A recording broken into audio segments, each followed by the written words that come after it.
నమస్కారం. Big debate ప్రత్యేక చర్చ కార్యక్రమానికి స్వాగతం. రెండు తెలుగు రాష్ట్రాల్లో ఎన్నికల మైకులు మోగబోయాయి.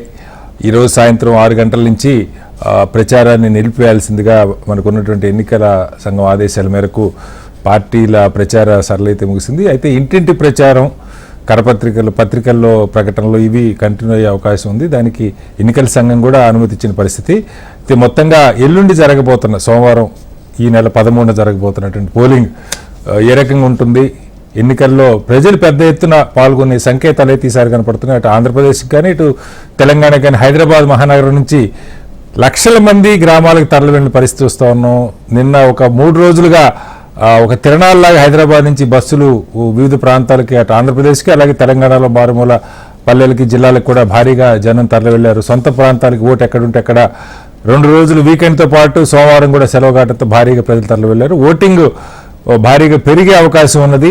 దాంతో పాటుగా డబ్బు, మద్యం ప్రభావం ఏ రకం ఉంది, ఎన్నికల సంఘం ఏ రకమైనటువంటి చర్యలు తీసుకుంటుంది వీటిని అరికట్టడానికి, దాని మీద వాళ్ళు బిగ్ డిబేట్లో చర్చను చేపట్టారు. చర్చలో మనతో పాటు రిటైర్డ్ ఐఏఎస్ అధికారి, ప్రముఖ సామాజిక విశ్లేషకులు ప్రభాకర్ రెడ్డి గారు మనతో ఇక్కడ స్టూడియోలో ఉన్నారు. అలాగే శ్రీనివాస్ రెడ్డి గారు, ఫోరం ఫర్ గుడ్ గవర్నెన్స్ ప్రధాన కార్యదర్శి సోమ శ్రీనివాస్ రెడ్డి గారు కూడా మనతో ఉన్నారు. మరి కాసేపట్లో గౌరీ శంకర్ గారు సీనియర్ జర్నలిస్ట్, అలాగే లక్ష్మీనారాయణ గారు ప్రముఖ రాజకీయ సామాజిక విశ్లేషకులు, వారు కూడా మనతో జరుగుతారు. ముందుగా ప్రభాకర్ రెడ్డి గారు, ఏపీలో అయితే 2 ఎలక్షన్స్, అటు అసెంబ్లీ, పార్లమెంటు. మీరు చూస్తూ ఉంటారు ఒక 3-4 రోజుల నుంచి ఈసారి విపరీతమైనటువంటి ఫోకస్, పోలరైజేషను. జాతీయ ఎన్నికలతో పాటు ఆ రాష్ట్రంలో ప్రధానంగా 2 బలమైనటువంటి ప్రాంతీయ పార్టీలు, వాటి మధ్య హోరాహోరీ అన్న టాక్ రావటం. కానీ ఒక 5-6 రోజుల నుంచి హైదరాబాద్ నుంచి భారీగా ఓటర్లు తరలివెళ్తూ ఉన్నారు. ఓటింగ్ పెరగాలి, మనం అంతా కోరుకోవాలి, అది ఒక అంశం అయితే. బట్ ఇవాళ కూడా నేను చాలా మందితో మాట్లాడాను. యావరేజ్గా 2,000 రూపాయల డబ్బు ఇప్పటికే చాలా చోట్ల ముట్టిందని. కొన్ని రిజర్వ్డ్ కాన్స్టిట్యున్సీలో 1,500 తప్పితే, ఇంకా బాగా పోటీ ఉండి బాగా ధనవంతులు ఉన్న దగ్గర 3,000 ప్లస్ 25 కేజీల రైస్ బ్యాగ్ కూడా ఇంటింటికి. అది కూడా ఏదో లిమిటెడ్ కాదండి, చాలా చోట్ల 100% ఓటర్లకు పంచడానికి కూడా సిద్ధపడిపోయారు. డబ్బు వెళ్ళిపోయింది, ఒక రౌండ్ అయితే డబ్బు వెళ్ళిపోయింది. ఇప్పుడు నెక్స్ట్ ఏంటంటే పోటీ పడి వాళ్ళు 2,000 ఇచ్చారు, మనం 2,000 అయితే ఎట్లా ఇంకొక 500 పెంచే ఆలోచన తప్పితే ఇంత ఓపెన్గా జరుగుతూ ఉన్నాయి. మీరు గతంలో కలెక్టర్గా కూడా పనిచేశారు, చాలా అడ్మినిస్ట్రేషన్లో ఉన్నారు. అంటే వాస్తవంగా ప్రభుత్వం నుంచి అసలు, అంటే మీరు రిటైర్ అయిపోయారు కాబట్టి మిమ్మల్ని అడగొచ్చు ఫ్రీగా, ఈ గొడవలు లేకుండా ఎన్నికలు జరిగేది చూడమంటారా? సీరియస్గా డబ్బు పట్టుకోవాలి, అసలు డబ్బు కదలకుండా చూడాలి, లెక్కలు పట్టుకోవాలన్న ఇన్స్ట్రక్షన్స్ ఉంటే ఎలా ఉంటుంది సార్? ఫ్రాంక్లీ స్పీకింగ్, ఆనెస్ట్గా my own experience I will tell you. నేను కృష్ణాలో ఉన్నప్పుడు 2004 ఎలక్షన్ టైంలో నిడుమోడు అని కాన్స్టిట్యున్సీ ఉంటుంది, అది రిజర్వ్డ్ కాన్స్టిట్యున్సీ. దాంట్లో రామయ్య గారని ఒక కమ్యూనిస్ట్ పార్టీ ఆయన పెడతారు. ఆయన పాపం చాలా మంచి పేరుంది, నిఖార్స్ అయిన మనిషి, డబ్బులు గిబ్బులు ఏమో ఆయనకు లేవు. అక్కడ ఒక serving IRS officer, income tax officer భార్య, ఇప్పుడు ఎక్కువ అయిపోయినా చాలా మంది చూస్తారు, డైరెక్ట్ గా ఎంట్రీ వచ్చేస్తుంది కదా, జ్యుడిషియల్ నుంచి కూడా వెళ్తున్నారు. సో వాళ్ళు ఆ వైపున, ఆమె మరి ఏ పార్టీ నాకు గుర్తులేదు, ఈయన మాత్రం కమ్యూనిస్ట్ నాకు గుర్తు, రామయ్య గారు. సో ఆమె కంటెస్ట్ చేస్తుంది ఆ వైపున. సో ఆ రోజు అంటే యాక్చువల్ జరిగింది, ఇన్కమ్ ట్యాక్స్ ఆఫీసర్ గారు బాంబేలో పనిచేస్తారు. బాంబే నుంచి 7 సూట్ కేసులు నిండుగా డబ్బులు తెచ్చారు 20 ఏళ్ల క్రితం. 7 సూట్ కేసులు నిండు తెచ్చి ఆయన ఒక గెస్ట్ హౌస్ తీసుకుని గెస్ట్ హౌస్లో ఉన్నారట. వీళ్ళకి తెలిసింది, అంటే రామయ్య గారు కమ్యూనిస్ట్ కాబట్టి లోకల్ ఎక్కడ చూసినా వాళ్ళ కార్యకర్తలు ఉంటారు, వాళ్ళకి తెలిసిన వాళ్ళు ఉంటారు, ఏ ఊర్లో ఏం జరుగుతుంది, ఏ పల్లెల్లో దాచిపెట్టుకోవడం కష్టం, అది చిన్న ఊరు. సో ఆయన వెంటనే వాళ్ళకి అప్పుడు మన నారాయణ గారికో మరి రామకృష్ణ గారు చెప్తే నాకు ఫోన్ చేశారు. సార్ పలానా చోట 7 సూట్ కేసులు డబ్బులు ఉన్నాయి, మీరు పోయి పట్టుకోండి. ఆనెస్ట్ చెప్తున్నా, నేను నవ్వి ఏమన్నానంటే ఎట్లాగూ రామయ్య గెలుస్తాడు, ఆ 7 సూట్ కేసులు పాపి సొమ్ము ప్రజలకు పోతే this is all my answer. నేను ఇప్పుడు పోయి పట్టుకుంటే అది ఎక్కడ పోలీస్ స్టేషన్లో పెట్టుకోవాలి, నేను ఎవరికి చెప్తే అంతే కదా అది వస్తుంది. అది ఎక్కడెక్కడ పానక బంజారం అయిపోతుంది. అట్లీస్ట్ ప్రజలకు అంటే టెండెన్సీ ఎట్లుందంటే ఇద్దరు ఇస్తున్నారు, ఇద్దరి దగ్గర తీసుకుందాము. అవును, ఒక పార్టీని కాదు. ఇప్పుడు ఇద్దరు ఇస్తాను. ఇప్పుడు కమ్యూనిస్టులతో అంత ప్రభావం లేదు. ఈ రెండు పార్టీలు ఎక్కడైనా అసలు ప్రధాన పార్టీలు డబ్బులు పంచడం కామన్ అయిపోయింది. సో కామన్ ఇప్పుడు కొన్ని చోట్ల మన బూర్లోకి పోయినప్పుడు వాళ్ళు డిమాండ్ చేస్తున్నారు, మీరు డబ్బులు ఇవ్వండి చూద్దాం. ఏంటి డబ్బులు ఇవ్వలేదే మీరు, ఎందుకు ఇవ్వరు మాకని. మేము మీరు డబ్బులు ఇవ్వకపోతే పోలీస్ స్టేషన్ పోము అనే కాడికి వచ్చింది. అంటే డబ్బులు ఇవ్వడమా ఇవ్వకపోవడమా అనేది లేదు, ఇప్పుడు ఇస్తారు. కానీ అల్టిమేట్ గా ఓటు ఈ డబ్బుల ప్రభావంతో అవుతున్నదని నేను అనుకోవడం లేదు. అవ్వట్లేదు. కానీ దానిలో నష్టం ఏంటంటే సార్, ఇప్పుడు మనం ఎన్ని మాట్లాడుకున్నా, ఇప్పుడు మీరు అన్నట్టు డబ్బు పంచకపోతే ఓడిపోవటం గ్యారంటీ, పంచితే గెలుస్తారా లేదా సెకండరీ, ఇది ఉంది. కానీ దీనివల్ల అసలు ప్రజాస్వామ్యం పార్టీలు పొరపాటును కూడా 100లో 1కి కూడా ఒక సిద్ధాంతం మీద పనిచేసినోడుకో లేదు, ఈవెన్ పార్టీకి గుడ్డు చాకరీ చేసిన వాళ్ళు కూడా సీట్లు ఇచ్చే పరిస్థితి లేదు. వాళ్ళు చెప్పేస్తున్నారు మీరు ఎంత ఖర్చు పెట్టుకుంటారు. అన్ని పార్టీల్లో మీరు చూడండి, టికెట్ ఇవ్వాలి అంటే ఇప్పుడు ఎంపీ టికెట్ అంటారట. ఎంపీ టికెట్ కి ఒక ఎంపీకి 7 మంది ఎమ్మెల్యేలు ఉంటారు, 7 సెగ్మెంట్స్, అసెంబ్లీ సెగ్మెంట్స్ ఉంటాయి. సో మీరు ఆ 7 మందికి ఎంత ఇస్తారు, మీరెంత పెట్టుకుంటారు. అట్లాగే ఎమ్మెల్యే టికెట్ అడిగితే నువ్వు నీ సెగ్మెంట్ లో ఎంత ఖర్చు పెట్టుకుంటావు. అంటే బ్లాటెంట్ గా షేమ్లెస్ గా అడిగేస్తున్నారు, వాళ్ళకే టికెట్ ఇస్తున్నారు. అండ్ చాలా మంది బాగా మీరు చెప్పినట్లు 5 ఏళ్ల పాటు కార్యకర్తగాను లేకపోతే పార్టీలో సీరియస్ గా ఉండి పనిచేసిన వాళ్ళు కూడా ఆ సమయం వచ్చేటప్పటికి, టికెట్ ఇచ్చే సమయం వచ్చేటప్పటికి నీ దగ్గర డబ్బులు లేవు కదా, నువ్వు పెట్టుకోలేవు కదా, ఆయన పెట్టుకుంటానంటున్నాడు, ఆయనకి ఇచ్చేద్దాం, నువ్వు ఆయన సపోర్ట్ చేయి, ఎలక్షన్ లో మనం గెలిస్తే నీకేదన్నా చూద్దాంలే. This is standard reply. Srinivas Reddy గారు, ఈసారి ముఖ్యంగా ఆంధ్రప్రదేశ్లో అయితే అక్కడ గవర్నమెంట్ లిక్కరు గవర్నమెంట్ కంట్రోల్లో ఉంది. అటు గోవా నుంచి హర్యానా నుంచి మొత్తం మాఫియా ఎంత చక్కగా చెప్తున్నారంటే అండి, ఎవరిని అడిగినా ఒక డీసీఎం బయలుదేరుతుంది లోడు, డబ్బులు అక్కడే కట్టేయాలి, మీరు ఇక్కడ పాయింట్ డెలివరీ, ఒక డీసీఎం ఒక చోటే అన్లోడ్ చేస్తారు, ఆ తర్వాత మీ బాధ్యత, మీ పాయింట్కి డెలివరీ చేసేదాకా వాళ్ళదే బాధ్యత. లిక్కర్ బయట రాష్ట్రాల నుంచి చీప్ లిక్కరా వేరే అనేది పక్కకు పెడితే అసలు సప్లై ఇంత ఓపెన్గా, ఇప్పుడు ఎన్ని 10 చెక్ పోస్టులు దాటుకుంటూ రావాలి, నేషనల్ హైవేస్ మీద రావాలి. హర్యానా నుంచి వస్తున్నాయంట సార్, గోవా నుంచి వస్తున్నాయంట ఏపీకి. మరి అన్ని పార్టీలు బాగా వస్తున్నాయి, పార్టీలు ప్రస్తావన దాట్లా. లిక్కర్ సప్లై అయితే కేటగారికల్గా మీ డోర్ డెలివరీ, మీరు చెప్పిన పాయింట్లో ఒక్క చోటే, 2 చోట్ల అన్లోడ్ చేయరు, ఒక్క చోట అన్లోడ్ వరకు వాళ్ళదే బాధ్యత. ఇంత ఓపెన్గా జరుగుతూ ఉంది సార్. అంటే ఇప్పుడు సార్ చెప్పినట్టు ఇప్పుడు ప్రభుత్వం ఎన్నికల అధికారులు లేదా పోలీస్ వ్యవస్థ అక్కడ ఫెసిలిటేటర్ రోల్ ప్లే చేస్తున్నారు అనుకోవాలా. 2 పార్టీలకి సమన్వయం, ఇద్దరు స్వేచ్ఛగా పంచుకునేలాగా, ఇద్దరు లిక్కరు గొడవలు లేకుండా డిస్ట్రిబ్యూట్ అయితే చాలన్న పరిస్థితి ఉంది తప్పితే దీన్ని అరికడదాం, ఇది ప్రజాస్వామ్యం కాదు. సరే ప్రజలు అడుగుతుండొచ్చు, ఆ కోణం అసలు కనపట్లేదు. శ్రీనివాస్ రెడ్డి గారు ఏం చెప్తారు? యాక్చువల్గా election commission of India free and fair elections జరపాలి. సాధ్యమైనంత వరకు కష్టపడుతున్నప్పటికీ కూడా ఎక్కడో లోపం జరుగుతూ ఉంది. డబ్బు అనేది ఆగట్లేదు, లిక్కరు పంచడం జరుగుతూ ఉంది. నాయకులు ఏమంటున్నారు, మేము నిలబడితే కంపల్సరీ ప్రజలు అడుగుతూ ఉన్నారు కాబట్టి మేము పంచక తప్పట్లేదు, ఇవ్వక తప్పట్లేదు అంటున్నారు. ప్రజలు కూడా అంటే నాకేమనిపిస్తుంది, డెమోక్రటిక్ ఇంత పెద్ద డెమోక్రటిక్ అంట్లో అక్షరాస్యత లేకపోవడం కూడా ఒక కారణం అనిపిస్తుంది. అంటే డెమోక్రసీ విలువలు తెలియకపోవడం, ప్రజాస్వామ్యం అంటే ఏంటి తెలియకపోవడమే నిజంగా వాళ్ళకు మనము ఇంకా సమయం పడుతుందేమో అనిపిస్తుంది. అంటే లా ఆఫ్ ఫిష్ లా అంటాంగా మనం, పెద్ద చేప చిన్న చేప తిన్నట్టుగా చాలా చూస్తుంటే ఎట్లా అనిపిస్తుంది అంటే సేవ చేయడానికి, రాజకీయాల్లో చేయడం సేవ చేయాలి. ఇప్పుడు ప్రభాకర్ రెడ్డి గారు చెప్పినట్టుగా ఆయన జీవితాంతో ఒక 40 years ఒక ఐఏఎస్ ఆఫీసర్గా కష్టపడ్డారు.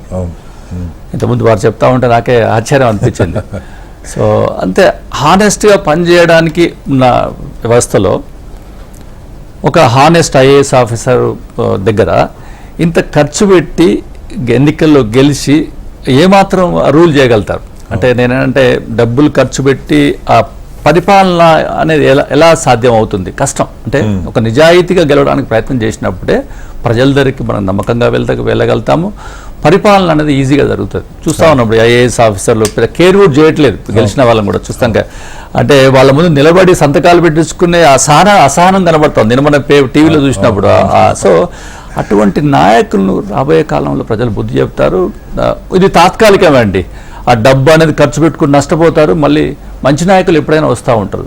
సో కొంత సమయాన్ని మనం చూడవలసిన అవసరం ఉంది. నేనంటుంది సరే ఎన్నికల సంఘం సరే నాయకులు మారుతారా, ఇది వేరే ఒక చర్చ. ప్రజలు ఎన్నికల సంఘం కూడా సంఘంలో ఎలక్షన్ టైంలో వీళ్ళ రూల్ చూడాలి. అంటే ఎన్నికలు చూడండి, ఇప్పుడు చూడండి మీరు చెప్తా ఉన్నారు అంటే ఏం చేస్తా ఉన్నారు, రాష్ట్రాలు మారొచ్చినప్పుడు కూడా అధికారులు చూడవలసిన అవసరం ఉంది. అక్కడ పోలీసు సెక్యూరిటీ ఉంది. అంటే ఎందుకు జరుగుతా ఉందంటే సర్వసాధారణం అయిపోయింది. అంటే ఇప్పుడు దీన్ని ఎవరు కూడా మనం ఆపలేము. ఎక్కడో ఒక దగ్గర స్టార్ట్ కావాలి. ఇప్పుడు టిఎన్ శేషన్ గారు ఉన్నప్పుడు ఎంత స్ట్రిక్ట్ గా జరిగింది. సో ఎలక్షన్ కమిషన్ లో కూడా అటువంటి మార్పు రావాలంటే ఎవరో ఒకరు ముందు వచ్చి ఈ కట్టుదిట్టమైన చర్యలు తీసుకున్నప్పుడే సాధ్యం అవుతుంది. అంతవరకు మనం చూస్తూనే ఉండాలి. అంటే చూసాక శేషన్ గారు ఉన్నప్పుడు ఎలా చేశారు, 30 ఏళ్ళు అవుతుంది ఇప్పటికీ శేషన్ గారి పేరు తప్ప శేషన్ గారి తర్వాతనే ఈ గోడలు ఖరాబు చేయడం ఆగింది. మా మైకులు ఎక్కడ చూసినా కూడా తెల్లవారులు అవన్నీ కొన్ని చేంజ్ అయితే ఎలక్షన్ అనేది కనపడడం లేదు చూడండి. ఇప్పుడైతే తెలంగాణలో అయితే ఇంకొకటి ఏంటంటే అది 1 crore 90 lakhs పెట్టారు. ఆ ఫిగర్ అంటే పెంచండి. సో అట్లా భయంకరమైన సిచ్యువేషన్ ఉంది. సో మార్పు వస్తుంది ఏంటంటే కొంచెం స్ట్రిక్ట్ ఆఫీసర్స్ రావడము, పరిపాలన జరుగుతుందని నేను అనుకుంటున్నాను. గౌరీశంకర్ గారు మీరు జర్నలిస్టు, ఏపీలో నాయకులతో లేదా మీ మీడియా మిత్రులతో మాట్లాడి ఉంటారు. ఏంటి అంటే అసలు వింటున్నది అయితే హైదరాబాద్ నుంచి ఒక్కొక్క పార్టీ వేల బస్సులు ఓటర్లని బస్సుల ద్వారా ఫ్రీ ట్రాన్స్పోర్టు, లేదంటే 1500 ట్రాన్స్పోర్ట్కి, ఓటుకి ఇచ్చేది మళ్ళీ వేరు. వాళ్ళు ఊర్లోకి రావడానికి ఆ డబ్బులు మాత్రం గూగుల్ పే చేశారు, గూగుల్ పేలు, ఫోన్పేలు. ఓటుకి ఇచ్చే డబ్బు మొత్తం కూడా తెలుగు రాష్ట్రాల్లో క్యాష్ ఇస్తున్నారు. నేను ఈ టెక్నాలజీ వచ్చింది కదా ఇది వాడుకుంటున్నారో అనుకుంటున్నారు. ఏం లేదంటే సార్, మొత్తం చక్కగా క్యాష్ డిస్ట్రిబ్యూషన్ నడుస్తూ ఉంది ప్రతి చోట. లిక్కర్ అయితే ఇప్పుడే చెప్పాం, మనకి హర్యానా నుంచి, గోవా నుంచి పాయింట్కి డెలివరీ, డోర్ డెలివరీ. మీరు ఎక్కడికి డెలివరీ చేయమంటే అక్కడికి ఆ డబ్బులు కట్టేసేస్తే మీకు డెలివరీ వచ్చేస్తూ ఉంది. ఓపెన్గా జరుగుతూ ఉంది. ఆల్రెడీ తక్కువలో తక్కువ రిజర్వ్డ్ కాన్స్టిట్యున్సీలో 1500, కొన్ని చోట్ల 3000 దాకా కూడా పంచిన పరిస్థితి ఉంది. చాలా నియోజకవర్గాల్లో 100% ఓటర్లకు ఇవ్వడానికి సిద్ధం చేసుకుని రెండు ప్రధాన పార్టీలు ఇది నడుస్తుంది అంటా ఉన్నారు. కొన్ని వార్తలు అయితే వాళ్ళెన్నో అసలు గ్రామాలు పాళ్యాలు పాట పాడేసుకున్నారు. ఇంక రెండో వాళ్ళకి కాకుండా ఒకళ్ళకే 1000 ఓట్లుంటే 1 కోటి రూపాయలు అక్కడ ఇచ్చేట్టుగా ఇట్లా పాట పాడేసుకున్న పరిస్థితులు కూడా ఉన్నాయి. ఏం చెప్తారు గౌరీశంకర్ గారు? ఇది ఎన్నికలు సరే, ప్రజలు ఓటింగ్ వేస్తారు, ఎవరో ఒకరు గెలుస్తారు, కానీ ఎన్నికలంటే ఇలా ఉంది. గౌరీశంకర్ గారు అన్మ్యూట్ చేసి మాట్లాడండి సార్, మ్యూట్లో ఉంది. కొత్తగా కాదండి, లాస్ట్ ఎలక్షన్ కూడా జరిగాయి ఇలాగే. ఓకే, అంటే జనరల్ ఇప్పుడు మన దగ్గర ఇక్కడ మన గచ్చిబౌలి ఏరియాలో కానీ, మన జర్నలిస్ట్ కాలనీ చాలా మంది వాచ్మెన్స్ ఉన్నారు. వాళ్ళంతా కాకినాడ, రాజమండ్రి అటువైపు వాళ్ళే. అయితే వాళ్ళకి ఏంటంటే బస్ ఫెసిలిటీ పెడతారంట వాళ్ళకు. ఇక్కడ మనిషికి 2000 ఇస్తారంట ఓటుకి. వాళ్ళకి ఫుడ్ కూడా అరేంజ్ చేస్తారు. 2000 రూపాయలు మాత్రం ప్రతి మనిషికి ఇస్తారు. వాళ్ళు వెళ్ళేసి ఓటు వేసి వస్తారు. వాళ్ళు ఓటు వేస్తేనే మీకు రేపు బెనిఫిట్స్ ఇస్తారని కూడా వాళ్ళు లింక్ పెట్టారు. కాబట్టి దిస్ ఈస్ వెరీ కామన్. అక్కడ యాక్చువల్లీ మొదటి నుంచి అన్డివైడెడ్ ఆంధ్రప్రదేశ్ లో ఎక్కువ ఖర్చు అయ్యేది ఆంధ్ర రీజియన్ అనే వాళ్ళము, కానీ తెలంగాణ ప్రాంతంలో కూడా ఇలాగే ఖర్చు పెడుతున్నారు. So it's nothing knew about it. అప్పుడు కొన్ని చోట్ల చిన్న ఎలక్షన్స్ ఉన్నాయి, కొన్ని గ్రామ పంచాయతీ ఎలక్షన్స్ అయితే గోల్డ్ వసూలు కూడా పంచారు. ఒక క్యాండిడేట్ మీకు గుర్తుంది, లాస్ట్ ఇయర్ అనుకుంటా, క్యాండిడేట్ ఓడిపోయాక మళ్ళీ అందరు ఇంటికి వెళ్ళేసి నేను ఇచ్చిన గోల్డ్ మళ్ళీ నాకు రిటర్న్ చేయండి, నేను నాకు ఓటు వేయాలని కూడా అడగడానికి పెద్ద గొడవ అయింది కూడా. కాబట్టి ఏమవుతుందంటే ఒకప్పుడు మనకి ఫ్రీ బీచ్ చాలా తక్కువ ఉండేవి, ఫ్రీగా ఈ స్కీమ్స్ ఇవన్నీ చాలా తక్కువ ఉండేది. అప్పుడు ఓటుకి 200, 300, 500 ఇచ్చేవాడు. అది స్టార్ట్ చేసేది. అది మన తెలంగాణ, ఆంధ్రప్రదేశ్ లో జరిగేది. అంటే నార్త్ లో మన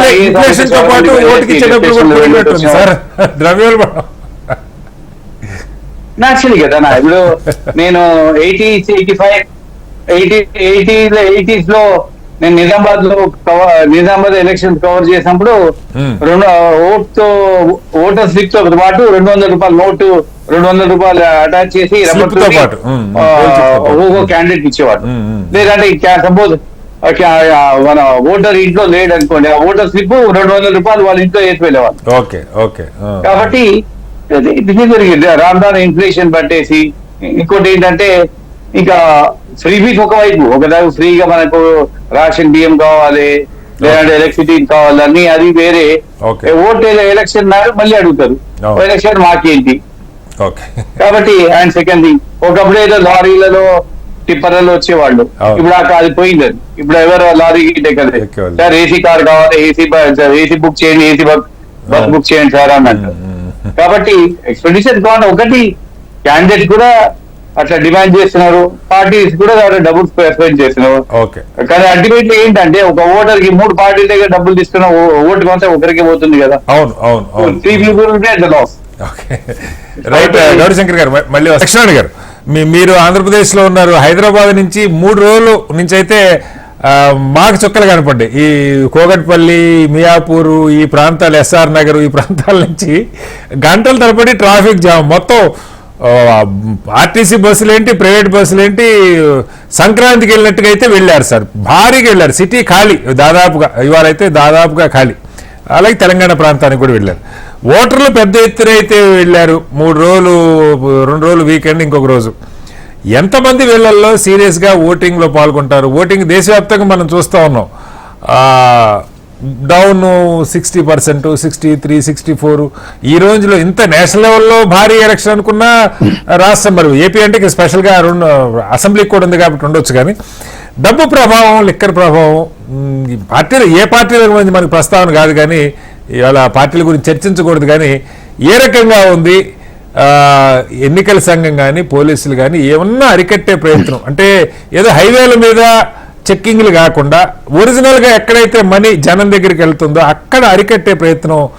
ఎందుకంటే ఓటర్ లిస్ట్ పట్టుకొని లక్ష్మణ్ గారు, నేను క్లియర్గా మాట్లాడే చాలా మందితో, ఈ గూగుల్ పేలు, ఫోన్ పేలు కూడా కాదు, క్యాషే తీసుకొని తిరుగుతూ ఉన్నారు. ఆల్రెడీ 2000 పనిచేశారు, ఇంకా పంచడానికి సిద్ధపడుతూ ఉన్నారు. కీన్ కాంటెస్ట్ ఉన్న దగ్గర ఏం చెప్తారు? కటారి గారు, ఇవాళ ఎన్నికలు ఆంధ్రప్రదేశ్ లో గడచిన ఏడాదిగా మెల్లిమెల్లిగా బాగా వేడెక్కింది. శాసనసభ ఎన్నికలు ప్రధానమైనటువంటి అంశంగా ముందుకొచ్చింది. దాంతోపాటు లోక్సభ ఎన్నికలు కూడా తోడైనాయి.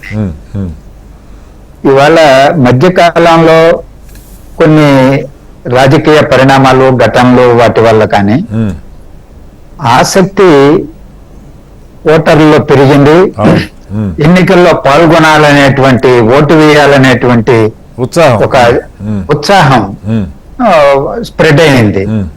ఒక్క తెలంగాణలోనే కాదు, అటు బెంగళూరు, చెన్నై, ఇతర ప్రాంతాల్లో ఉన్నటువంటి యువత కూడా, ప్రత్యేకంగా ఐటీ, ఇతర పరిశ్రమల్లో పనిచేసేటువంటి వాళ్ళందరూ పెద్ద ఎత్తున వారి వారి స్వగ్రామాలకు తరలి వస్తామన్నారనేటువంటి వార్తలు, వాతావరణం గత కొద్ది రోజుల నుంచి ఉన్నది. ప్రత్యేకించి హైదరాబాద్ ఏంటంటే రాష్ట్ర విభజన తర్వాత సరే సహజంగానే చాలా మంది స్థిర నివాసం ఏర్పాటు చేసుకున్నారు. కోస్తా ప్రాంతం, రాయలసీమ ప్రాంతం వాళ్ళు హైదరాబాద్ లో ఉపాధి పొందుతున్నారు. వాళ్ళందరూ కూడా అసంఘటిత రంగంలో ఉన్నవాళ్ళు. వాళ్ళకి మూలాలంతా కూడా ఆంధ్రప్రదేశ్ లో గ్రామీణ ప్రాంతంలో ఉన్నాయి. వాటిని వదులుకోలేదు వాళ్ళు, ఎందుకంటే సంక్షేమ పథకాలు గాని, ఇతర ఆర్థిక సంబంధాలు, సామాజిక సంబంధాలు, ఇళ్ల స్థలం బంధువులు ఉంటారు, తల్లిదండ్రులు ఉంటారు, ఉన్నారు. అలాగే సంక్షేమ పథకాలు కూడా, వృద్ధాప్య పెన్షన్ కావచ్చు, ఇంకోటి అవన్నీ కూడా పొందుతున్నారు. ఎందుకంటే అక్కడ తెలంగాణలో వాళ్ళకి రకరకాల సమస్యల వల్ల వాళ్ళకు అర్హులుగా వాళ్ళు భావించబడలేదు, వాళ్ళకి ఇవ్వడంలా. అంటే మనం చూసాం కదా, ఒకే రోజు సర్వే చేసినటువంటి ఘటనలు ఇవన్నీ కూడా. అందువల్ల ఒక ఆ అభద్రతా భావం గతంలో ఉండడం వల్ల ఇక్కడే కొనసాగించారు. ఆ బెనిఫిట్స్ పోతాయేమో, ఇప్పుడు ఎన్నికలకు వచ్చి ఓటు వేయకపోతే నువ్వు ఊర్లో వదిలేసావు కదా, ఇక నీకు ఆ పథకం ఎక్కడే అని గ్రామంలో భవిష్యత్తులో అభ్యంతరాలు పెట్టే అవకాశం కూడా ఉంటుందనే ఒక భావన, తెలియని అభద్రతా భావం. అందువల్ల పోవాలి, ఓటు వేయాలి అనేటువంటిది ప్రతి నెల, ఇప్పుడే కాదు ప్రతి నెల నాకు తెలుసు చాలా మంది ఈ సంక్షేమ పథకాల లబ్ధిదారులు వాళ్ళ సొంత గ్రామాల పెన్షన్స్ అయితే వెళ్తుంటారు సార్. సొంత గ్రామంకి వెళ్ళి పెన్షన్, ఎందుకంటే ఈ బయోమెట్రిక్ పెట్టాక ఊరికి వెళ్లాల్సిందే, అకౌంట్ లో పడదు. అవును. అలాగే ఇప్పుడు ఈ ఎన్నికలు కూడా ఆ కనెక్షన్ లోనే మనం చూడాలి. Okay. ఓటు వేయకపోతే వాటికి ముప్పు వాటిల్లే ప్రమాదం ఉందని. అవును. జనరల్ గా ఎన్నికల వాతావరణం బాగా వేడెక్కింది, ఓటు వేయాలనేటువంటి ఇది వచ్చింది. గ్రామీణ ప్రాంతంలో ఉన్నటువంటి ఇక్కడే ఉన్నటువంటి వాళ్ళు వాళ్ళ బంధువులను వాళ్ళ మిత్రులను రమ్మని ఒత్తిడి చేయడం, రంపించుకోవడం, రాజకీయ పార్టీలు వాళ్ళు కూడా మోటివేట్ చేయడం, వాళ్ళని తెప్పించుకొని ఓటు వేయించుకోవాలనే ప్రయత్నాలు ఈసారి బాగా పోటీ ఉండడం వల్ల ఇది మరింత ఎక్కువైంది. అవును. దానికి తగ్గట్టు వసతులు లేవు, బస్సులు తక్కువ, ట్రైన్లు తక్కువ, రావాలంటే సొంత వాహనాల్లో రావాలనేటువంటి వాళ్ళు తక్కువగా ఉంటారు. అవును. అందువల్ల సొంత వాహనాల్లో వచ్చేవాళ్ళు, బస్సులు, ట్రైన్లు అన్ని కూడా ఓవర్ఫ్లో అవుతా ఉంది, ఇబ్బంది పడుతున్నారు బస్ స్టాండ్లలో. లేకపోతే అక్కడి నుంచి విజయవాడకు వచ్చినా విజయవాడ నుంచి గమ్యాలకు చేరడానికి కూడా ఇబ్బందిగా ఉంది. ఏపీలో బస్సులు కూడా ఈ ఎలక్షన్ డ్యూటీలో కూడా చాలా వరకు ఆర్టీసీ బస్సులు కూడా వెళ్ళిపోయి ఉంటాయి, అదొక సమస్య ఉంటుంది. వెళ్ళిపోయినాయి. అందువల్ల గ్రామీణ ప్రాంతానికి రీచ్ కావడం కూడా వాళ్ళకు ఇబ్బందులు పడుతున్నారనేటువంటిది మనం చూస్తున్నాము.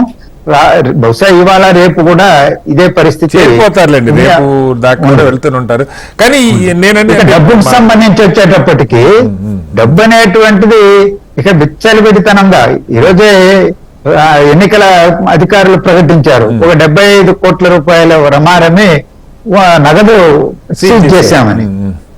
ఈ 45 లేకపోతే లక్షల్లో సీజ్ చేసేటువంటివి, లేకపోతే ఎక్కడన్నా దాచిపెట్టుకున్నటువంటి మద్యం సీసాలు సీజ్ చేయడం అనేది ఇది చాలా నామమాత్రంగా ఉన్నది. నాట్ ఈవెన్ 1% లక్ష్మణ్ గారు పంచుతున్న కూడా పట్టుబడట్లా. అది నెగ్లిజిబుల్. అది మనం అదేదో పెద్ద చర్యగా మనం చూడాల్సిన పనిలే. నేను ఇంతకు ముందు కూడా ప్రస్తావన చేశాను. గత ఒక 4-5 మాసాల నుంచే, అంటే సంక్రాంతి పండుగ పేరుతోనో, న్యూ ఇయర్స్ పేరుతోనో, లేదా క్రిస్మస్ పేరుతోనో రకరకాల పేర్లతో గిఫ్టుల రూపంలో ముందే పంపిణీ చేయడం మొదలు పెట్టారు. సో అదంతా ఒక భాగం అయితే, మళ్ళా అది ఇచ్చినా గానీ అవేమో మధ్యతరగతి ఇతర ప్రజలు వీళ్ళందరూ. అలాగే మనం చూసాం వాలంటీర్లు, లేకపోతే విట్టాటి వాళ్ళకి, చిన్న చిన్న చిరుద్యోగులకి ఇటువంటి వాళ్ళకి కానుకలు ఇవ్వడము, పెట్టడం, వాళ్ళతో అట్టు పెట్టుకోవడం, ఇలాంటివి కూడా ఘటనలు జరిగినాయి. సో ఇప్పుడు ఎన్నికల సందర్భంలో మళ్ళా నగదు రూపంలో మీరన్నట్టు గూగుల్ పే చేసినా ఇంకోటి పే చేసినా కొంతమంది చేయగలరు, కానీ అటువంటివి ఎక్కువ భాగం వాళ్ళు మళ్ళా 1500కి 1000కి బ్యాంకుకి ఎక్కడ పోతామా అంటారు. మనం చూసాం సంక్షేమ పథకాల లబ్ధిదారులే బ్యాంకులో అయితే పోలేరు అనేటువంటిది. కూడా అంత బ్లాక్ ఎక్కువ క్యాషే వాడుతున్నారండి. అందులో ఇది బ్లాక్ మనీ, స్థిరాస్తి వ్యాపారం ద్వారా పోగైపోయింది. ఎన్ని చెప్పినా పెద్ద నోట్లు రద్దన్నా ఇంకోటన్నా బ్లాక్ మనీ అంతా రకరకాల మాఫీ చేయబడుతుందని చెప్పినా అది బాగా పెరిగిపోయింది. ఆ పెరిగిన డబ్బు ఇప్పుడు ఎన్నికల్లోనే ఖర్చు పెడతారు. అందుకని బ్లాక్ మనీ ఖర్చు పెట్టేటప్పుడు గూగుల్ పే చేయలేరు కదా, తప్పనిసరిగా క్యాష్ ఇవ్వాల్సిందే. అదే పద్ధతిలో జరుగుతున్నట్టు డిబేట్ కంటిన్యూ. ప్రభాకర్ రెడ్డి గారు, తెలంగాణకు వద్దాం. తెలంగాణలో మనకి ఇక్కడ ఓన్లీ పార్లమెంట్ ఎలక్షన్ అయిపోయింది ఆల్రెడీ. మొన్నే బాగా అందరూ బహుశా చౌరు వదిలించుకున్నారు అనుకోవాలా ఏంటనేది పక్కకు పెడితే, ఈసారి విపరీతమైన ఎండల కారణంగా అసలు వాస్తవంగా ప్రచారం కూడా ఏదో పెద్ద నాయకుల సభలు తప్పితే కాలనీల్లో తిరగటం కానీ, క్యాండిడేటే కాదు కనీసం వాళ్ళ వాలంటీర్సో ఇంటింటికి కరపత్రం కానీ పెద్దగా ఏం లేవు. 2-3 రోజుల నుంచి పత్రికల్లో ప్రకటనలు వస్తూ ఉన్నాయి. పాంప్లెట్ లేదు, అక్కడ ఎవరో ఇస్తే డెలివరీ బాయ్స్ కాడ పెట్టి వెళ్తారు, అలా పాంప్లెట్ రీచ్ అవుతుంది. డబ్బు మాత్రం ఇప్పుడు ఇవాళ కొంత మొదలైంది. ఈ తెలంగాణలో నే విన్నది 1000 రూపాయల దాకా పంచేది. అలాగే బూత్ కమిటీలకి డబ్బులు 5000 నుంచి 10,000 రోజుకి ఇచ్చుకుంటూ వస్తున్నారు, ఒక 4-5 రోజుల నుంచి అని అంటూ ఉన్నారు. ఇక్కడ కాదు ఆంధ్రాతో ఒకటే పాయింట్ ఇప్పుడు దేర్ ఇస్ చాలా డిఫరెన్స్ ఉంటుంది ఎంపీ ఎలక్షన్ కి ఎమ్మెల్యే. ఎంపీ ఎమ్మెల్యే ఎలక్షన్ అప్పుడు వాళ్ళకి ప్రభాకర్ రెడ్డి ఎవరు, ఆయన పుట్టింది ఎక్కడ, అది పెరిగింది ఎక్కడ అనేది బాగా 2 లక్షల ఓటర్స్ కి ఎక్కడో చోట తెలుస్తుంది. కానీ ఎంపీ వచ్చేటప్పటికి 7 కాన్స్టిట్యుయెన్సీస్ కి ఆయన రిప్రజెంట్ చేస్తే చాలా తక్కువ మందికి అతని క్యాండిడేట్స్ గురించి తెలిసే అవకాశం ఉంది. అవును. తర్వాత వాళ్ళు కనపడడం కానీ ఇంటరాక్షన్ కానీ చాలా తక్కువ ఉంటుంది. ఆ ఇంటరాక్షన్ కానీ తర్వాత ఎంపీ ఢిల్లీలో కూర్చొని ఏం చేస్తాడో మనకు తెలియదు. ఎమ్మెల్యే అయితే పోయి సాయంత్రం పోయి మా రోడ్డు లేదు కరెంటు పోయింది అనొచ్చు, ఎంపీ గారి దగ్గర కరెంటు పోతే నేనేం చేస్తానంటాడు. అంతే కదా. కాబట్టి ఈ ఎంపీ ఎలక్షన్లు బ్రాడ్ గా ఉంటాయి.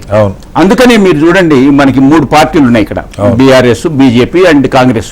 వాళ్ళు వాళ్ళ లీడర్ లెవెల్లో పెద్ద పెద్ద మీటింగులు పెట్టేసి వాళ్ళు మాట్లాడుతున్నారు తప్పితే పేపర్లో అడ్వర్టైజ్మెంట్ ఇస్తున్నారు కానీ డోర్ టు డోర్ పోయి క్యాన్వాస్ చేసుకొని మాకు ఓటు వేయండి అనేది చాలా తక్కువ. నాకు హైదరాబాద్ లో ఎందుకంటే వీళ్ళకి అసలు హైదరాబాద్ అసలు లేదు ఇక్కడ, ఎందుకంటే మీకు లాజిస్టిక్స్ ఒక చోటుకు పోతే 1000 ఓట్లు చూడొచ్చు, ఒక రోజు టైం అయిపోయింది, ఒక చోటుకు పోవాలంటే హాఫ్ డే అయిపోతుంది. అదే మీకు గ్రామాల్లో చూడండి 7 కాన్స్టిట్యున్సీస్ అంటే ఎక్కడెక్కడో విలేజెస్ ఎన్నో దూరం పోతారు. ఏ ఎంపీకి పోగలుగుతాడు, ఏ క్యాండిడేట్ పోగలుగుతాడు. సో అలాంటి అవకాశమే లేదు. కాబట్టి వాళ్ళ లీడర్లు పార్టీ తరఫున మాట్లాడుతూ బీజేపీ మోడీ గారు అండ్ షా గారు, అట్లాగే కాంగ్రెస్ వాళ్ళు సీఎం గారు, వాళ్ళు బీఆర్ఎస్ ఫార్మర్ సీఎం వాళ్ళు, సో వీళ్ళ లెవెల్లో జరుగుతుంది కాన్వాసింగ్. అంతే 1-to-1 కానీ మన డోర్ టు డోర్ కానీ అలాంటి ఓటర్ బై ఓటర్ కానీ జరగదు కూడా. ఎంపీ ఇక్కడ కూడా ఎంపీ కలిసి ఉండింటే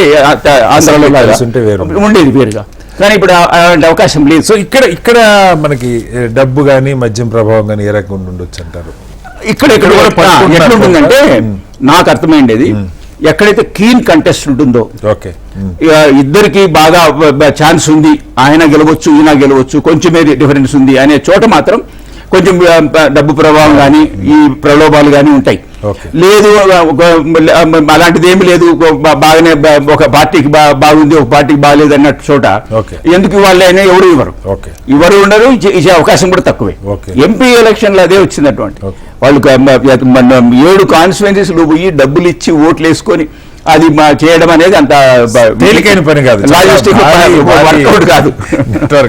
శ్రీనివాస్ రెడ్డి గారు, తెలంగాణలో కూడా సరే ఎంపీ ఎలక్షన్స్ ఉన్నాయి, ఈసారి ఒక హోరాహోరీ వాతావరణం కనపడుతూ ఉంది. ప్రజల్లో కూడా అంటే వెళ్ళే కొద్దీ మనకి సోషల్ మీడియా ప్రభావం కానీ మరొకటి కానీ ఏదో ఒక పార్టీతో అటాచ్ కావటం, లేదంటే దానికి ఓటేయాలి దాని ప్రభావం మీద పడటం కానీ రకరకాలుగా లైన్ ఏదన్నది పక్కకు పెడితే ఆ ధోరణి పెరుగుతుంది క్రమంగా. కానీ ఎండ్ ఆఫ్ ది డే వచ్చేసరికి ఏమవుతుందంటే ఈ ఓన్లీ సోషల్ మీడియా పుల్లు కానీ మిగిలిపోతారా, కిందకెళ్ళి ఓటేస్తారా? ఇప్పుడు తెలంగాణలో కూడా 3 రోజులు సెలవు, సాటర్డే సండే ఎల్లుండి మండే కూడా హాలిడేని. గ్రామాల్లో ఐటీ పీపుల్ కానీ మిగతా వాళ్ళు కానీ గ్రామాలకు వెళ్ళవచ్చు. వీళ్ళు వెళ్ళి ఇళ్లలో కూర్చొని ఐపీఎల్లో లేదా ఇంకేదో కుటుంబ సభ్యులతో గడపడం పరిస్థితేనా? సీరియస్గా ఓటు అంటే చాలా దారుణం ఏంటంటే సార్, చదువుకున్న వాళ్ళు ఓటేగిపోయిన కారణంగా అసలు పార్టీల ఆలోచన విధానం మారి మనం చాలాసార్లు మాట్లాడుకుంటూ ఉంటాం, కానీ అదే లైన్ కొనసాగుతూ ఉంది. హైదరాబాద్లో మొన్న అసెంబ్లీకి కూడా 45-50% కూడా దాటినట్లేదు, నాకు correct figure, but below 50 definitely. So ఏంటి పరిస్థితి? నేను ఇక్కడ పార్లమెంట్ ఎలక్షన్కి వచ్చినప్పుడు హైదరాబాద్లో ముఖ్యంగా 45 to 50% దాటలేదు. గ్రామీణ ప్రాంతాల్లో 90% వరకు కొన్ని చోట్ల పోతా ఉంది. So main reason in Hyderabad most unfortunate ఏంటంటే 10th, 11th and 12th holidays వచ్చినాయి, Saturday and Sunday, next Monday. So 3 days holidays వచ్చినాయని చెప్పి కూడా వేసే అవకాశాలు తక్కువ ఉంటాయి. సో మనము ఇక్కడ చాలా వరకు చూసినప్పుడు బహుశా ఈసారి చాలా వరకు ఆంధ్రప్రదేశ్ ఓటర్లు ఇక్కడ ఉన్నాయి, వాళ్ళకు అక్కడ ఉన్నాయి. కొంతమందికి హైదరాబాద్ లో ఏంటంటే యునైటెడ్ ఆంధ్రప్రదేశ్ లో ఇక్కడ ఓటు ఉంది. అట్లే గ్రామీణ ప్రాంతాల్లో ఉన్న చుట్టుపక్కల ఉన్న వాళ్ళు కూడా హైదరాబాద్ లో ఓటు ఉంటుంది. ప్రభాకర్ గారు చెప్పినట్టుగా అక్కడ నివసించే వాళ్ళు వాళ్ళ ఓటు హక్కు గురించి లేకపోతే లబ్ధి గురించో కొంత పెట్టుకుంటారు కదా అక్కడ. ప్లస్ ఇక్కడ మనము ఉంటున్నాం కాబట్టి సో ఓటింగ్ శాతం తక్కువనే బాగా అవేర్నెస్ ప్రోగ్రామ్ వచ్చింది. చాలా వరకు ఈ సోషల్ మీడియా ఏంటి, ఓటేయవలసిన బాధ్యత మనకు ఉందని చెప్పేసి బాగా జరుగుతూ ఉంది. సో ఇంతకుముందు మీరు చెప్పినట్టుగా నేను మధ్యలో యాడ్ అవుతున్నాను. ఈ డబ్బు విషయంలో వచ్చినప్పుడు మీకు తెలుసు కదా, రిప్రజెంటేషన్ ఆఫ్ పీపుల్స్ యాక్ట్ లో 1951 యాక్ట్ లో 171 మేము ఈరోజు చర్చించాం. 171F లో వెరీ క్లియర్గా ఉంది. అందులో మనం డబ్బు కనుక పట్టుకుంటే, మేము లాస్ట్ టైం అవన్నీ చూసినప్పుడు వీళ్ళ యొక్క కౌంటర్ అఫిడవిట్స్ చూసినప్పుడు, ప్రతి ఒక్కరిలో 171 ఉంది, పోలీసులు అరెస్ట్ చేసినట్టుగా. సో ఒక్కసారి కనుక ఎవరి మీద యాక్షన్ తీసుకుంటే అది క్లియర్గా ఉంది. 1 year డిస్క్వాలిఫికేషన్ కూడా ఉంది మనకు. 1 year డిస్క్వాలిఫికేషన్, పెనాల్టీస్ కూడా ఉన్నాయి. క్యాండిడేట్స్ డిస్క్వాలిఫికేషన్ ఉంటుంది. అసలు ఆ నియోజకవర్గంలో ఎన్నిక వాయిదా వేసే ప్రొవిజన్ కూడా ఉంది. మీకు గుర్తుంటే జయలలిత గారు చనిపోయిన తర్వాత టీ నగర్ ఎన్నిక తమిళనాడులో వాయిదా వేశారు. నేను ఫస్ట్ టైం ఎన్నిక వాయిదా డబ్బు ప్రభావాన్ని గుర్తించిన కారణంగా ఎన్నిక వాయిదా పడ్డ పరిస్థితి. అంటే ఇక్కడ చెప్పొచ్చేది ఏంటంటే ఇవన్నీ కూడా 1-2 కేసులు కనుక జరిగితే డిస్క్వాలిఫికేషన్ కనుక డిఫరెంట్. చూడండి మీరు, ఇప్పుడు మనం చూస్తా ఉన్నాం ఇప్పుడు టీవీలో 280 కోట్లు 300 కోట్లు అంటే ఎవరి డబ్బు ఇది కరెక్ట్గా మనం పట్టుకోగలిగితే, ఈ డబ్బు కనుక ఇది అని తెలిస్తే కేసు బుక్ చేసినప్పుడు డెఫినెట్ గా వీళ్ళకి శిక్షలు పడతాయి. సో మనకు అక్కడ ఛాన్సెస్ ఉంటాయి డెఫినెట్ గా. అంటే నేను ఇక్కడ చెప్పొచ్చేది ఇంతకుముందు అవసరం లేదు, క్లియర్ గా there is a chance of disqualification జరిగినా వాళ్ళకి పెనాల్టీస్ పడ్డా కూడా డెఫినెట్ గా మార్పు వస్తుంది. ఇంపాక్ట్ మిగతా వాళ్ళ మీద ఉంటుంది. కాకపోతే ఈ చట్టాలు అంటే ఐ మీన్ ఈ కోర్టులు ఇమీడియట్ యాక్షన్ తీసుకోవడము, కన్విక్షన్ జరిగితే ఈజీగా ఉంటుంది. అది అవసరం కూడా ఉంది. గౌరీశంకర్ గారు, ఇక్కడ నిజంగానే మంచి ఐడియా. ఇప్పుడు మీకు గుర్తుంటుంది, మనకు తమిళనాడులో చూసాం, ఆ దినకరన్ వాళ్ళు పోటీ చేస్తున్న దగ్గర డబ్బు. ఈసారి కూడా నేను జమ్మూ కాశ్మీర్లో ఒక ఎన్నిక వాయిదా పడిందని చదివా. ఎక్కడో దాని డేట్ పోస్ట్ పోన్ చేశారు. అక్కడ ఏదో వేరే కారణాలు ఇచ్చారు. వన్స్ ఎన్నికల సంఘం ప్రకటించి షెడ్యూల్ ఇచ్చాక కూడా 2 గతంలో తమిళనాడులో ఒకటి ఆర్కే నగర్ అనుకుంటా, జయలలిత సొంత కాన్స్టిట్యున్సీది బై ఎలక్షన్ దినకర్ పోటీ చేశాడు, అది వాయిదా పడింది. డబ్బు ప్రభావాన్ని అరికట్టడం కోసమే, భారీగా డబ్బు ప్రభావం చూపుతుంది అనుకున్నప్పుడు వాయిదా వేశారు. అలా జనరల్ ఎలక్షన్లో 1-2 చోట్ల పడ్డా కూడా లేదు వేస్తారన్న భయం కలిగించగలిగితే, డబ్బు పట్టుకోలేకపోవచ్చు, ఎన్నికల సంఘం చేతిలో దగ్గర డబ్బు ప్రభావం ఉందని ఒక నియోజకవర్గంలో 10 కోట్లు 20 కోట్లు పట్టుబడితే, నిన్న మొన్న ఎక్కడ చదివాను, మంగళగిరి ఎక్కడో 20 కోట్లు పట్టుకున్నారు ఒకేసారి అని విన్నా. అలాంటి చోట ఒక కాన్ఫిడెన్స్ అని కాదు, ఎక్కడైనా సరే వాయిదా వేసే ప్రయత్నం ఏమైనా చేయొచ్చా? ఎలా, ఏం చెప్తారు? ఏమైందంటే ఇప్పుడు డబ్బు పార్క్ చేయటం అంటే ముందు ఒక 2-3 నెలల నుంచే ప్లాన్ చేసుకుని పెట్టుకుంటారు. ఇప్పుడు రూలింగ్ పార్టీలో ఉన్నారు అనుకోడు, Bharatiya Janata party national level లో ఉన్నారు. పార్టీల ప్రస్తావన పార్టీల పేర్లు చెప్పకుండా మాట్లాడుకుందాం. పార్టీ లేకుండా కూడా ఎవరైనా మనకు రూలింగ్ లో ఉన్నప్పుడు ఎప్పుడే ఎలక్షన్స్ అవుతాయో మనకు ముందే తెలుస్తుంది. అవును, పార్టీ లీడర్స్ తెలిసిపోతుంది. So they already park the money అంటే సెలెక్టెడ్ ప్లేసెస్ లో పెట్టేశారు. ఫలానా కాన్స్టిట్యూషన్ పెట్టాలంటే ఫలానా వాళ్ళ దగ్గర డబ్బులు పెట్టేశారు. ముందే డంప్ చేసి పెట్టుకుంటారు. ముందే ప్రీ ప్లాన్ ఉంటుంది సార్. మీకు ఇప్పుడు ఈ మధ్యాహ్నం మనకి బాగా డబ్బులు దొరికాయని మనకి పోలీసులు ఒకటి చెప్పారు. కానీ మీరు లాస్ట్ లో వార్త చదివాక మనం చూస్తే చివరి లాస్ట్ లో ఉంది ఏంటంటే most of the cash being called it belongs to business man or లేకుంటే బ్యాంక్స్. బ్యాంక్ అంటే నార్కోటిక్ క్యాష్ 1 ప్లేస్ లో 100 crores పట్టుకుందని పెద్ద బోల్డ్ హెడ్ లైన్ లో వచ్చింది. లాస్ట్ చివరికి వార్త చూస్తే చివరికి ఏంటంటే it belongs to particular bank that has been release అని పెట్టారు, హెడ్ లైన్ పెట్టారు. కాబట్టి పొలిటికల్ పార్టీస్ కానీ క్యాండిడేట్స్ కానీ ముందే పార్క్ చేసుకొని పెట్టుకుంటారు sir. It's not that easy. ముందే దే ఆర్ ప్రీ ప్లాన్, వాళ్ళ సెలెక్టివ్ వాళ్ళ మనుషుల దగ్గర డబ్బులు పెట్టేస్తారు. మీరు ఇంతకు ముందు చెప్పారు, ముందే ఒక గిఫ్ట్ ఆల్రెడీ స్టార్ట్ చేశారు, గిఫ్ట్ స్కీమ్ ఆల్రెడీ స్టార్ట్ చేశారు, వాచ్ కానీ ఏదో ముందే ప్లాన్ చేశారు. కాబట్టి these are all very pre plan, very systematically done. ఇప్పుడు నిన్న నేను ఒక 2-3 ఫ్రెండ్స్ కలిసారు పొలిటికల్ లీడర్స్. అడిగాను, క్యాజువల్ గా అడిగాను, తెలంగాణలో ఎంత ఖర్చు అవుతుంది మీకు, ఎంత అవుతుంది అని. అంటే very active in one of the constituencies. అయితే యావరేజ్ గా 25 కోట్లు ఖర్చు పెడుతున్నారన్న. మాక్సిమం ఒక క్యాండిడేట్ మాత్రం 100 కోట్ల దాకా పెట్టాడు. మొత్తం పార్లమెంట్ గా ఒక అసెంబ్లీ సెగ్మెంట్ గా సార్? ఒక parliament segment, talking about parliament ఉంది. 25 కోట్లు చాలా రీజనబుల్ ఫిగర్ మీరు చెప్తుంది. ఎందుకంటే యాక్చువల్లీ ఆ క్యాండిడేట్ వాళ్ళ పార్టీ బాస్ కి 75 కోట్లు ఖర్చు పెడతారని ప్రామిస్ చేశాడట. కానీ ఆ వాతావరణం చూశాక ఇది అనవసరం పెట్టి కూడా గెలిచే పరిస్థితి లేదని వాడు 25-30కి ఆపేశాడు. అయితే డబ్బులు ఫోన్ లోనే డిస్కషన్ అంటుంది. బికాజ్ కార్ లో వెళ్తుంటే డబ్బులు అడుగుతా ఉన్నారు అక్కడ నుంచి కార్యకర్తలు వాళ్ళు అంటే క్యాండిడేట్ దొరకలేదు, క్యాండిడేట్ స్విచ్ ఆఫ్ చేసుకొని పెట్టుకున్నాడు. ఏంటంటే ఇష్యూ అంటే ఇది. తెలంగాణలో మీకున్న సమాచారం ఏంటి గౌరీశంకర్ గారు? పంచుతున్నారా? ఎంత పంచుతున్నారు ఏంటి? ముందే ప్లాన్ చేయదు, ఆల్రెడీ పార్క్ అంటే ఓటర్ చేతికి వెళ్ళిపోతుందా ఆల్రెడీ? బూత్ మేనేజ్మెంట్ కోసం వాళ్ళు రెగ్యులర్లీ ఖర్చు పెడతా ఉన్నారు. లేకుంటే వాళ్ళ కార్యకర్తలు తిరుగుతానికి కానీ, వాళ్ళ ఫుడ్ కానీ, లిక్కర్ కానీ, దానికి ఆల్రెడీ దే హావ్ డన్. ఒక సిస్టమ్ లో ఉంది. It's very well oil system. మనం చాలా వెల్ ఎస్టాబ్లిష్, చాలా క్లియర్ గా ఉంటుంది. డబ్బులు ఎవరి దగ్గర ఉంటుంది, ఎవరెవరికి పంచాలు, ఎవరి దగ్గర డబ్బులు తీసేసుకోవాలి. కాబట్టి దట్స్ నాట్ ఇష్యూ. పోలింగ్ నాడు పోలింగ్ బూత్ మేనేజ్మెంట్ ఒకటి ఇంపార్టెంట్ ఉంటుంది. అది పోలింగ్ బూత్ వాళ్ళకు డబ్బులు ఇస్తారు, వాళ్ళకి food guitar, food liquor guitar ని అరేంజ్ చేస్తారు. సో ఇది వెల్ ఆయిల్ సిస్టమ్ అండి. రైట్. గౌరీశంకర్ గారు మళ్ళీ వస్తాం మీ దగ్గరికి. గౌరీశంకర్ గారు, ఇంకొక చిన్న మార్పు కూడా ఈసారి, మరి దాని ప్రభావం ఎలా ఉంటుందో తెలియదు. నాకు తెలిసి ఫస్ట్ టైం గతంలో ఈ పోలింగ్ ఏజెంట్స్ సంబంధించినటువంటివి క్యాండిడేట్ కానీ, ఆయన చీఫ్ ఎలక్షన్ ఏజెంట్ కానీ రిటర్నింగ్ ఆఫీసర్కి సబ్మిట్ చేసేవాళ్ళు. దానికే కొన్ని సెట్ ఆఫ్ రూల్స్ ఉన్నాయి. వాళ్ళు ఆ నియోజకవర్గంలోనో లేదా బూత్లోనో ఓటర్ అయి ఉండాలి. బట్ ఈసారి దాన్ని సడలించి మీరు రిటర్నింగ్ ఆఫీసర్కి సబ్మిట్ చేయక్కర్లేదు, డైరెక్ట్గా పోలింగ్ జరిగే రోజు ఆ పోలింగ్ ప్రిసైడింగ్ ఆఫీసర్కే మీరు వెళ్ళి సబ్మిట్ చేయొచ్చు అన్నారు. ఏంటి దీనివల్ల అసలు వాళ్ళ ఓటు ఎక్కడ ఉంది అది వెరిఫై చేసే అవకాశం ఉంటుందా పోలింగ్ రోజు ఉదయం? దీనివల్ల కొంచెం గందరగోళం అయ్యే పరిస్థితి ఏమైనా ఉందా? ఎలా అర్థం చేసుకోవాలి? జనరల్లీ మనకు పోలింగ్ ఏజెంట్ అంటే ఈ should be belong to that place.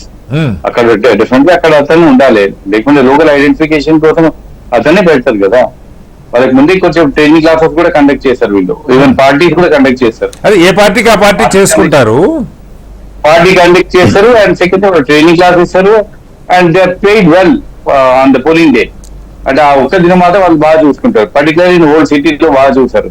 నేను అడిగాను ఇప్పుడు, మన ఎంఐఎం క్యాండిడేట్స్ ఉన్నారు, వాళ్ళు వేరే పొలిటికల్ పార్టీ క్యాండిడేట్స్ ఉన్నారు, బీజేపీ ఉన్నారు, వాళ్ళందరూ ముందే దే హ్యావ్ దేర్ వెల్ వాళ్ళ. అది ఓకే సార్, నేనంటుంది నా పాయింట్ అది కాదు గౌరీశంకర్ గారు. ఇప్పుడు రిటర్నింగ్ ఆఫీసర్ దగ్గర సబ్మిట్ చేస్తే వాళ్ళు వెరిఫై చేసి స్టాంపులు వేసి so and so person is polling agent for so and so party at so and so polling booth అని ఇచ్చేవాళ్ళు. ఇప్పుడు రిటర్నింగ్ ఆఫీస్ దగ్గర సబ్మిట్ చేసి తీసేశారు, డైరెక్ట్ గా బూత్ కి వెళ్ళిపోమన్నారు. బూత్ లో ప్రిసైడింగ్ ఆఫీసర్ ఓకే చేయాలని అని నాకు అర్థమైంది. దాన్ని బట్టి మీకు మీరేమో దాన్ని వెరిఫై చేశారా, అసలు ఎలా ఉందని? లేదు, నేను చేయలేదు. I have no idea about it. Okay. Lakshman garu, ఏపీలో కూడా ఇదే రూల్ ఉందా? నేను పత్రికల్లో చదివాను, కరెక్ట్ గా చూడలేదు. కానీ రిటర్నింగ్ ఆఫీసర్కి కాకుండా presiding officer of particular booth దగ్గరికే వెళ్ళాలి అన్నారు. అది పోలింగ్ డే రోజే వీళ్ళు వెళ్ళగలుగుతారు, ముందు వెళ్ళడానికి సాధ్యం కాదు. ఇదేంటి, ఇది కొంచెం గందరగోళాన్ని క్రియేట్ చేసే అవకాశం ఉందా? ఎలా అర్థం చేసుకోవాలి? కటారి గారు, ఇంతకు ముందే ఒక 5 గంటలకు ముందే రాష్ట్ర ఎన్నికల ప్రధానాధికారి ప్రెస్ మీట్ లో ఈ విషయం చాలా స్పష్టంగా క్లారిఫై చేశారు. ఓకే. ఆ పోలింగ్ ఏజెంట్లుగా లోపల ఒకరు ఉండొచ్చు, ఇద్దరు బయట ఉండొచ్చు, వాళ్ళు రిలీవర్స్, 3 చొప్పున.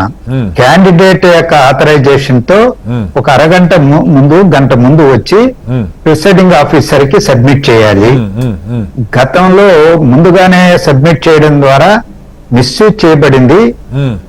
వాళ్ళను బైండ్ ఓవర్ కేసులని అవేని ఇవేని, లేకపోతే ప్రలోభ పెట్టి బెదిరించి అదిరించి రాకుండా, ఏజెంట్లుగా రాకుండా చేసే ఘటనలు జరిగినాయి. ఆ బ్యాక్గ్రౌండ్ లో డైరెక్ట్ గానే వచ్చి దాంట్లో ఏజెంట్ గా కూర్చోవడానికి అనుమతించడం జరుగుతున్నదని చెప్పారు. ఒకటి. రెండవది, ఆ వార్డులోనూ ఆ గ్రామంలో ఓటర్ గా ఉండాల్సినటువంటి అవసరమే లేదు.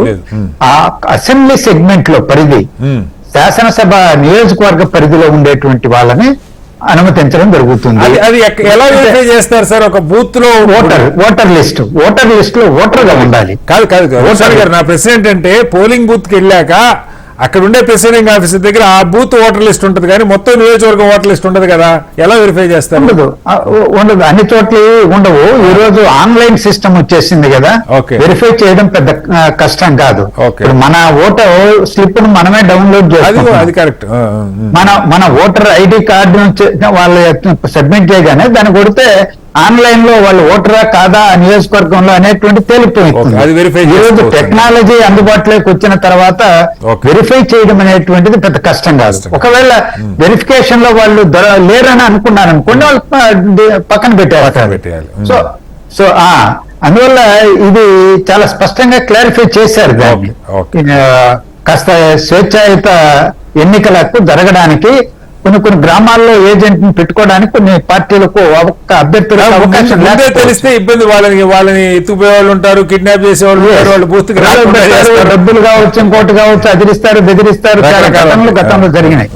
అందువల్ల అలాంటివి ప్రివెంట్ చేయడానికి ఈసారి ఈ చర్యలు తీసుకున్నారు అనేది ఆయన స్పష్టంగా చెప్పాడు ఆన్ రికార్డ్. ఓకే, అట్లాగే లక్ష్మణ్ గారు, అంటే ప్రభుత్వ వైపు నుంచి ఎన్నికల సంఘం నుంచి సరే డబ్బు మధ్యంది వాళ్ళ అరికట్టలేకపోతున్నా కూడా మిగతా ఇప్పుడు ఈ ముఖ్యంగా చదువుకున్న వాళ్ళు, ఐటీ వాళ్ళు, వీళ్ళకి బూత్ ఎక్కడుందో తెలియదు, ఆ బూత్ రూట్ తెలియదు, ఈ సమస్యలు ఉన్నాయని ఈవెన్ మొన్న తెలంగాణ అసెంబ్లీ ఎలక్షన్ అండి ఫస్ట్ టైం నేను గమనించాను. రూట్ మ్యాప్ ఒక డ్రాయింగ్ వేయటమే కాకుండా బూత్ క్యూఆర్ కోడ్ కూడా కనపడేలాగా ఆ క్యూఆర్ కోడ్ ఇచ్చారు సార్. అది స్కాన్ చేస్తే మీ బూత్ లొకేషన్ వచ్చేసేది. అదే కాకుండా ఇప్పుడు కొత్తగా ఈసారి నేను విన్నది ఒక యాప్ రిలీజ్ చేశారు, బూత్ దగ్గర క్యూ కూడా చూసుకోవచ్చు అని. ఆ యాప్లో మీ పోలింగ్ బూత్ దగ్గర ఎంతమంది క్యూలో ఉన్నారన్నది చూసుకోవడానికి కూడా ఇన్ని ఫెసిలిటీస్ పెడుతున్నా ఓటింగ్ పెరిగే అవకాశం ఉందా? ఎలా అర్థం చేసుకోవాలి లక్ష్మణ్ గారు? ఇప్పుడు విజయవాడలో ఎన్నికల కమిషన్ రికార్డెడ్ మెసేజెస్ తయారు చేసి పట్టణం మొత్తం మున్సిపల్ కార్పొరేషన్ లిమిట్స్ లో మైకుల్ అనౌన్స్మెంట్ పొద్దున పూట, సాయంత్రం పూట అవేర్నెస్ క్యాంపెయిన్ చేస్తున్నారు. అలాగే స్లిప్పులు కూడా అక్కడ పోయి వెతుక్కునేటువంటి పరిస్థితి లేకుండా, లేదా ఏదో పార్టీ దగ్గరికి వెళ్ళి తీసుకునే పని లేకుండా అఫీషియల్ గానే ఇంటింటికి సప్లై చేయడం జరిగింది. ఓటర్ స్లిప్పులు కూడా అందించడం జరిగింది. అందులో బూత్ ఎక్కడ ఉన్నది, ఏంటి డీటెయిల్స్, అడ్రస్ అంతా డిస్ట్రిబ్యూషన్ అయిపోయిందా లక్ష్మణ్ గారు? తెలంగాణలో చాలా ఇప్పుడు మా దగ్గర మాకైతే వచ్చాయి. సరే, కొంతమందికి అది స్లిప్పులు రాకపోయేటప్పటికి అడిగితే లేవు, మీ ఓట్లు వేరే చోటు లేదో చెప్తున్నారని అంటున్నారు. సరే, కొంత ఉంటే ఉండవచ్చు, కానీ మా వరకు అయితే వచ్చాయి. డిస్ట్రిబ్యూషన్ అయితే అఫీషియల్ గా కూడా చేస్తున్నారు. ఎవరికి వాళ్ళు ఈ రోజు వాళ్ళ ఓటును చూసుకొని డౌన్లోడ్ చేసుకునే యాప్స్ కూడా వచ్చాయి కాబట్టి, ఎప్పటి నుంచో ప్రచారం కూడా జరుగుతున్నది కాబట్టి, ఇవాళ మొబైల్ ఫోన్ అందరి చేతుల్లో ఉన్నాయి.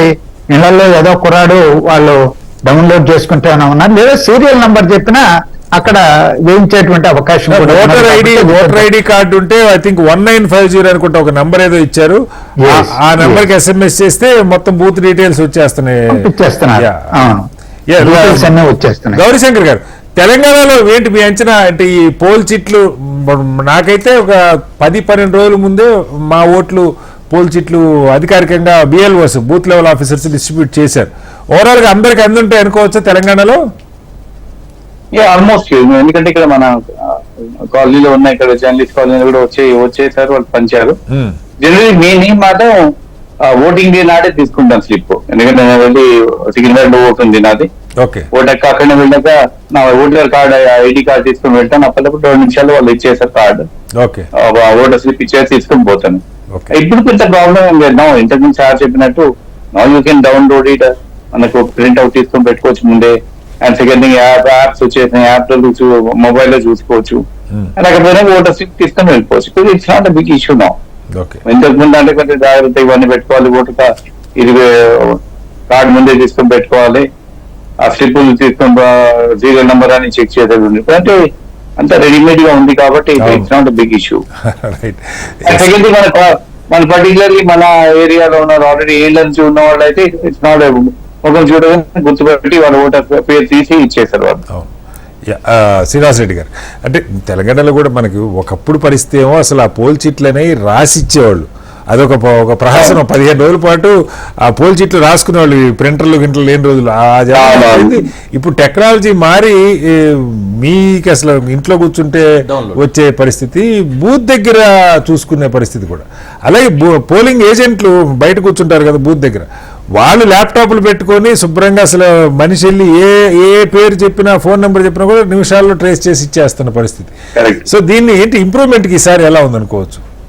ఈరోజు సిస్టంలో డౌన్లోడ్ చేసుకుంటే మనకు ఇమీడియట్గా మనం తీసుకోవచ్చు. మన ఓటు మన పేరు కొట్టేసుకుంటే ఆ కాన్స్టిట్యుయెన్సీ కనుక చేస్తే మనకు స్లిప్ డౌన్లోడ్ చేసుకుని మనం వెళ్ళిపోవచ్చు. ఓకే. సో మనం బూత్ దగ్గరికి పోవాల్సిన అవసరం లేదు. ఓకే. నాకు తెలిసినంత వరకు ఆ విలేజ్లో వెళ్ళినప్పుడు అక్కడ కూర్చుంటారు. కానీ మన హైదరాబాద్లో కూడా మీరు అన్నట్టుగా బూత్ దగ్గర ప్రతి ఒక్కరు కార్యకర్తలు అక్కడ కూర్చుంటారు. వాళ్ళ ఏజెంట్స్ కూర్చొని మన పేరు చెప్పగానే ఇస్తారు. వెళ్ళేటప్పుడు ఏదో కొంచెం హడావిడి కనపడకపోతే కూడా వేయాలనుకున్న పార్టీకి వేయరు. సమస్య మన ఓట్ల మైండ్ సెట్ ఎలా ఉంటుందంటే వాడు పార్టీకి వేయాలనుకుని వెళ్ళాడనుకోండి, ఆ బయట కూడా ఓ 10 మంది ఉంటే అమ్మ నా పార్టీ గెలిచేట్టుందని ఓటేసే స్వభావం. బూత్ దగ్గరికి వెళ్ళాక కూడా మైండ్ సెట్ మారే పరిస్థితి. ఆఖరిగా ప్రభాకర్ రెడ్డి గారు, హైదరాబాద్లో ఓటర్లకి ముఖ్యంగా ఇప్పటి నుంచి ఉన్న విమర్శ ఏంటంటే మీలాంటి పెద్దలు ఉన్నటువంటి ఏరియాస్, జూబ్లీహిల్స్, ప్రశాసన్ నగరు, ఈ ఐఏఎస్ ఆఫీసర్లు ఉండేవి, లేదు బాగా డబ్బున్న వాళ్ళు ఉండే ప్రాంతాలు, చదువుకున్న వాళ్ళు, ఐటీ ఏరియాలు, మాదాపూర్, ఇక్కడ అసలు వీళ్ళు లీస్ట్ బాదర్డ్ అబౌట్ ఎలక్షన్ అన్న విమర్శ ఎన్నిసార్లు ఎదుర్కొన్నా after all they just don't care. ఈసారి అయినా సరే దేశం జరుగుతున్న ఎన్నికలు, దేశ భవిష్యత్తుకు సంబంధించిన ఎన్నికలు, కదలటానికి ఏం చేయాలి ఫైనల్గా? కదలడం అనేది ప్రతి ఒక్కరికి మోటివేషను ఇప్పుడు మా ఎలక్షన్ అట్మాస్ఫియర్లోనే తెలిసిపోతుంది. మనకు ఓటు ఉంది, మనం పోయి ఓటు వేయాలా, ఓటేస్తే ఎంపీ గారు అవుతారు, ఎంపీ గారు ఇట్లా ఉంటుంది. సో ప్రతి ఒక్కరికి ఎలక్షన్ ఫీవర్ అనేది ఎన్విరాన్మెంట్ అట్మాస్ఫియర్ ఉంది. కానీ ఆ మోటివ్ అంటే నేను పోయి ఎండ ఎక్కువగా ఉంది, లక్కీగా మనకి ఎండలు కూడా తగ్గినాయి. నిన్న ఎండలు కూడా తగ్గినాయి. ఆ సాగు చెప్పడానికి కూడా లేదు ఇప్పుడు. తర్వాత అక్కడ క్యూలో నిల్చుకోవాలి, ఇవన్నీ లేదు. ఇప్పుడు మనకి దాదాపు మార్నింగ్ 7 గంటల నుంచి 6 దాకా మీకు కావాల్సినంత టైం 11 hours ఆల్మోస్ట్. తర్వాత 4 గంటల తర్వాత పోయినా ఓటు వేయచ్చు. అప్పుడు అసలు అర్జెంటుగా వేసే వాళ్ళందరూ వెళ్ళిపోయింటారు. అప్పుడు పెద్ద ఇది ఉండదండి. అన్నింటికన్నా ముఖ్యం ఏంటంటే నంబర్ చాలా తగ్గించి పెడుతున్నారు సిటీల్లో, బూత్లో నంబర్ ఎప్పుడైతే తగ్గుతుందో మీకు క్యూ ఉండే అవకాశం ఉండదు.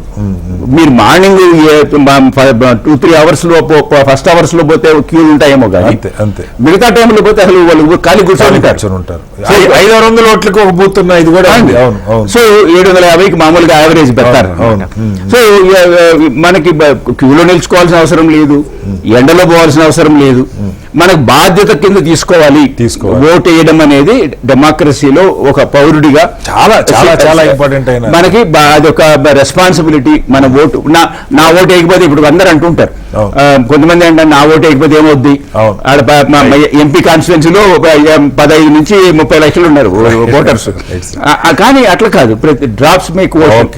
ప్రతి ఒక్కరూ బాధ్యత తీసుకోవాలి అనేది డెమోక్రసీలో, ప్రజాస్వామ్యంలో అవసరము. Right sir. మొత్తగా పెద్ద ఎత్తున ఓటింగ్ జరగాలని కోరుకుందాం. ఎల్లుండి సోమవారం మే 13న తెలుగు రాష్ట్రాల్లో ఓటింగ్ జరుగుతుంది. తెలంగాణలో పార్లమెంటుతో పాటు ఆంధ్రప్రదేశ్లో అసెంబ్లీ, పార్లమెంట్ రెండింటికి కూడా ఎన్నికలు జరుగుతున్నాయి. పెద్ద ఎత్తున ఓటర్లకు సమాచారం అందింది. ఎన్నికల తేదీతో సహా, పోలింగ్ వివరాలు, బూత్ వివరాలతో సహా అందరికీ ఇప్పటికీ చేరినాయి. భారీగా వెళ్ళి ఓటు వేయాలని అయితే హెచ్ఎంటీవీ కూడా కోరుకుంటా ఉంది. పెద్ద ఎత్తున దేశంలో రికార్డెడ్గా తెలుగు రాష్ట్రాల్లో ఓటింగ్ జరగాలని కోరుకుందాం. చర్చలో పాల్గొన్న ప్రభాకర్ రెడ్డి గారికి, శ్రీనివాస్ రెడ్డి గారికి, గౌరీ శంకర్ గారికి, అలాగే లక్ష్మణ్ గారికి ధన్యవాదాలు. ఇది వాటి బిగ్ డిబేట్. మరో మళ్ళీ కలుద్దాం. అందరికీ నమస్కారం. సెలవు.